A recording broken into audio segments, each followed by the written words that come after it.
Until recently, you were the one in charge of keeping the Pennsylvania environment clean.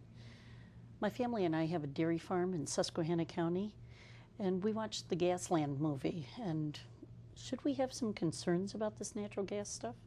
Well, the Gasland movie is misleading. It has a mission. Mission is to shut down the gas industry. It's very effective at stirring fears. The truth about gas drilling is much more complicated and complex than what was presented in Gasland. The truth is that this is an industrial process. It does need to be properly regulated, indeed strongly regulated, in order to assure safety for those who do host it on their land.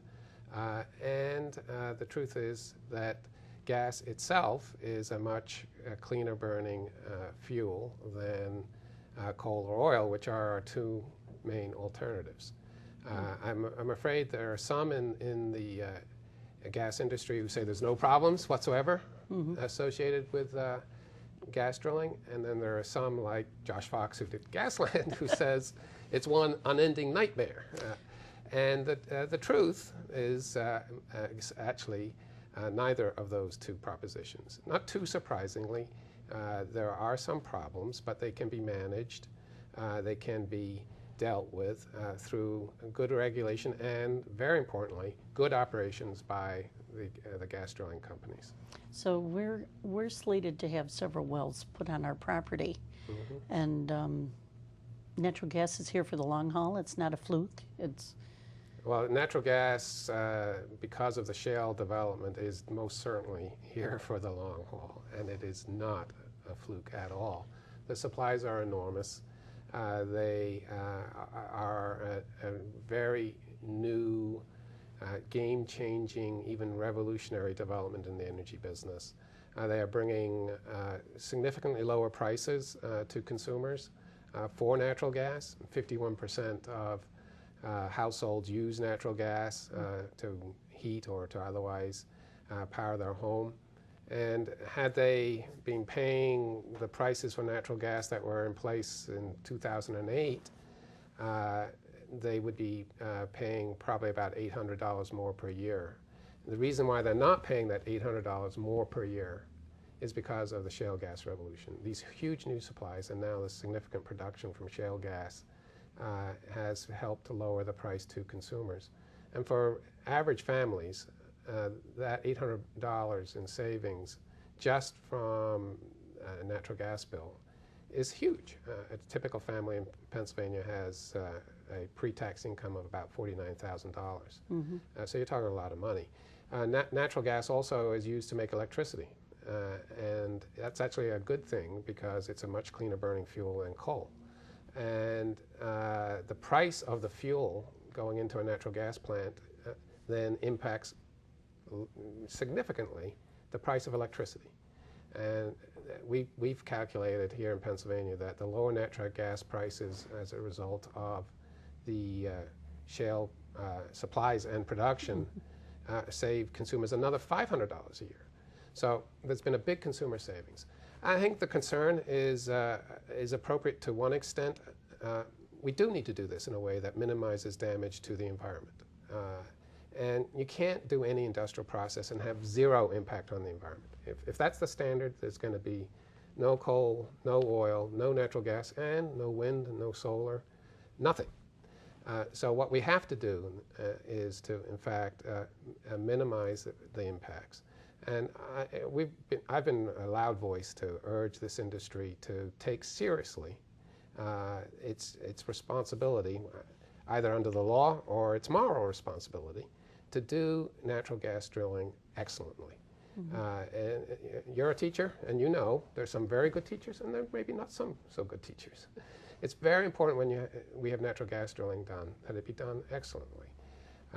The concerns in Susquehanna County with gas migrating are a real concern, and those concerns need to be addressed appropriately, and in fact can be addressed appropriately. No. But here's the last point, and I'll stop. Okay. Josh Fox and others say the frac fluids, when they go down the hole, come back up and then contaminate people's water wells. That's not the case. We've never had one case of frac fluids going down the gas well, coming back up and contaminating somebody's water well. We have had cases where poor gas well construction has allowed gas to migrate through the geology and reach people's private water wells. That is a real problem. So when I listen to the roaring debate out there, and sometimes people on both sides tend to go right to the extremes, like it's all no problem at all, or it's a nightmare from beginning to end, that's not correct. And I think most people's common sense would tell them that that's not correct. There are some real issues here. They need to be taken care of, but there's also been, through the Gasland movie, a significant amount of misinformation. What about the Dunkard Creek fish kill? Dunkard Creek was a terrible fish kill. It was a fish kill in southwest Pennsylvania, but it had nothing to do with gas drilling. It was a result of a coal mining discharge in West Virginia, by the way, because the Dunkard Creek flows across the Pennsylvania border with West Virginia. It was a terrible tragedy, and it decimated a wonderful area where people locally had for years gloried in the tremendous bounty of that natural ecosystem. But the assertion that it was caused by gas drilling is wrong. It was actually caused by coal mining discharge. And that wasn't mentioned at all in Gasland, now was No, it? again, Gasland makes the mistake of suggesting to the viewer that everything is the fault of the gas industry and that every single impact is negative. There are no positives. And of course, Gasland doesn't look at the alternatives. I'm not going to suggest to anybody here that gas is perfect. It's not perfect, but we don't have a perfect fuel option. But compared to coal mining or oil, which are two other large fossil fuels, it is cleaner in the drilling process and it is cleaner in the combustion process. Let's remember, one out-of-control oil well in the Gulf of Mexico decimated that whole Gulf ecosystem, put tens of thousands of people out of work, put those who fish and those who have hotels and restaurants in very significant financial dire straits. One out-of-control oil well. And natural gas is just a much less difficult substance to manage appropriately. And frankly, when you don't manage it well and it gets into places you don't want it, and that has happened, it does less damage than if you have oil getting into places that you don't want. I think it's also important to remember, and going back to Dunkard Creek, that in West Virginia and Kentucky through the Appalachians, we have blown up 500 mountaintops to get at the coal. Literally blown them up. I wish I was being hyperbolic. To me, it's an extraordinary activity, and one that I frankly don't like. And we have taken this, what's called the spoil from the blowing up of the mountaintop, and dumped that spoil in streams. And we have buried alive 1,200 miles of streams. Now, as bad as what happened on Dunkard Creek is, there's a stream left for us to restore. In the case of the 1,200 miles of streams that have been buried alive, they're gone. They're literally gone. There's no water quality to worry about. There's no gas to get out of the water. There's nothing left. So I'm hoping that this movie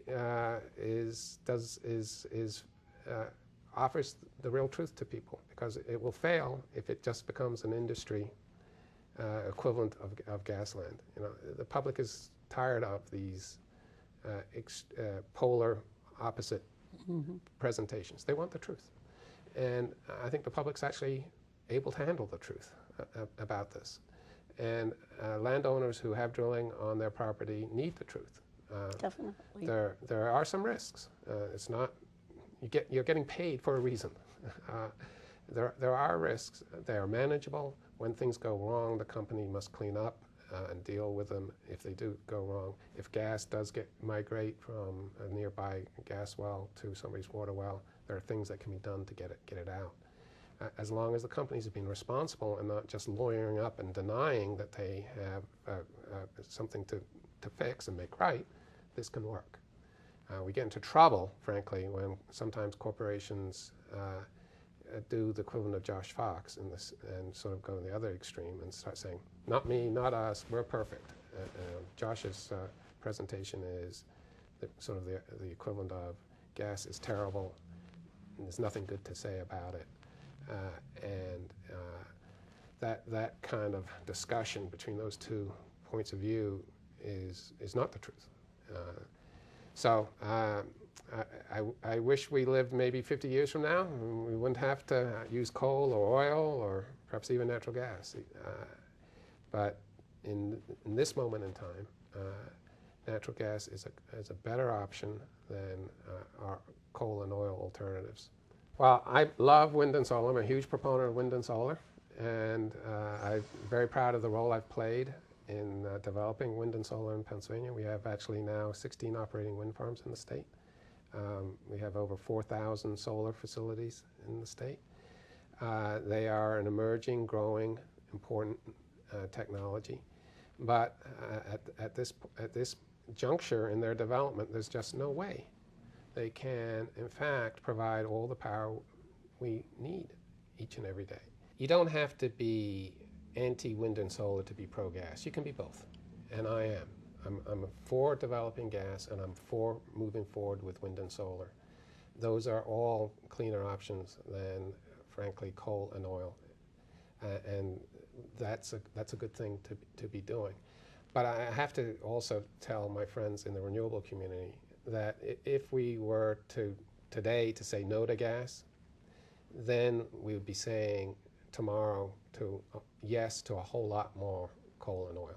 You say no to gas today, you're saying yes to coal and oil tomorrow, because in the short run, only coal and oil could take the place of natural gas, and that would be a disaster for the environment.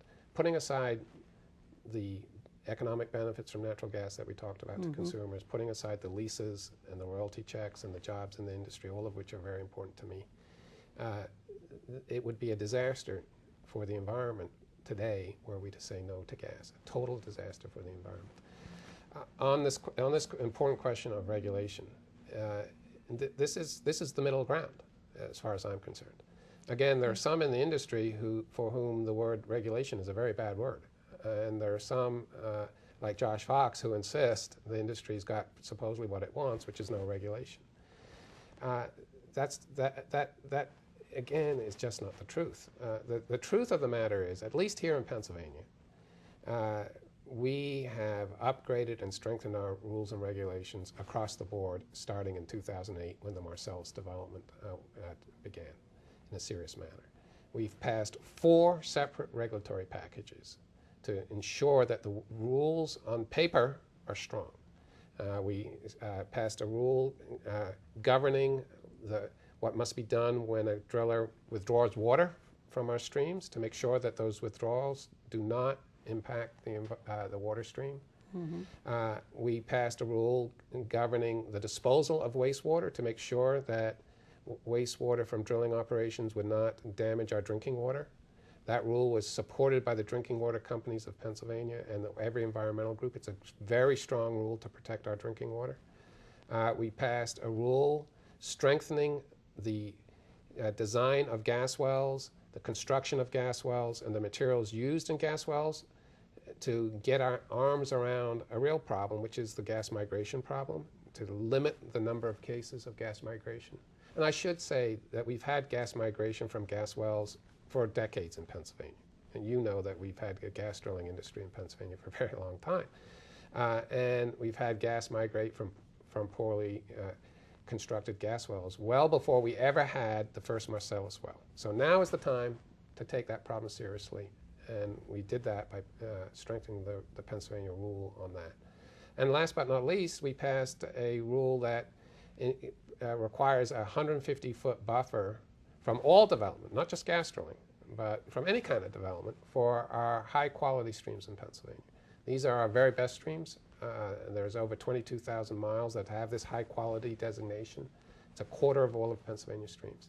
But the rules on paper are important, but it's sort of like, as you know as a teacher, if the kids don't follow the lesson or the rules in the classroom, it sort of doesn't matter. I mean, performance is everything. So we more than doubled the oversight staff at the Department of Environmental Protection to make sure that the gas drilling industry was accountable and that they should follow the rules and needed to follow the rules, because if they didn't, they were going to be caught and there would be consequences for not following the rules. So we went from 88 employees in the Department of Environmental Protection who do nothing but oversee the gas industry to 202, 88 to 202 employees. Because it's very, very important that this industry know that there are inspectors and others that will show up and make sure that they're following the rules. So I can tell you absolutely that this industry in Pennsylvania now must follow strong rules and that there are inspectors to enforce it. I think it's very important that our political leadership also make sure that our inspectors are on the job and doing that.